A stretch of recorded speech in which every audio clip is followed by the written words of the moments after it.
সকল মাকে জানাচ্ছি আমি আন্তরিক শুভেচ্ছা। মা তো মা, মার উপরে আর কোনো কিছু হতে পারে না। তো আমি মনে করি সবাইকে যে মাকে সম্মান করেন। আর মা দিবস বলতে একটি দিন কেন, মাকে আমরা প্রতিদিন ভালোবাসবো, মায়ের যত্ন করবো, মাকে ভালোবাসবো। আমরা ওই মার হাত ধরে হাঁটতে হাঁটতে আগে জানতাম, চলতাম, কিন্তু এখন আমরা মায়ের হাত ধরে হাঁটি না। এখন আমরা মোবাইল হাতে নিয়ে হাঁটি আর মায়ের হাতটা ছেড়ে দিই না।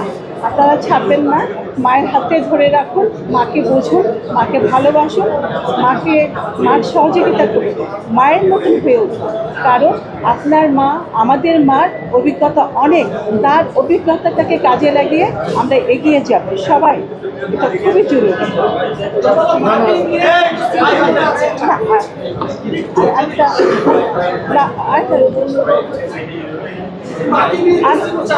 আমি আগেও বলেছি এ কথা, এখনো আবার বলছি যে শিল্পীদের তাদের প্রশ্ন করতেছেন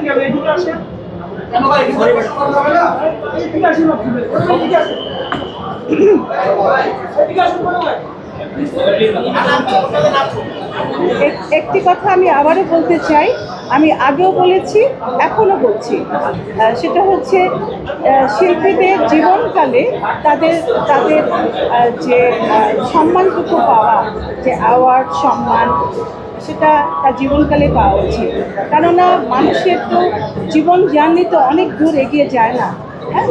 আর শিল্পীদের জীবনযাত্রা শেষ হওয়ার আগে শিল্পীদের তার প্রাপ্য সম্মানটুকু, সে যা এতকাল যা দিয়েছে দেশকে, চলচ্চিত্রকে বা অন্যান্য শিল্প অঙ্গনে, সে প্রাপ্যটুকু সে যেন দেখে যেতে পারে।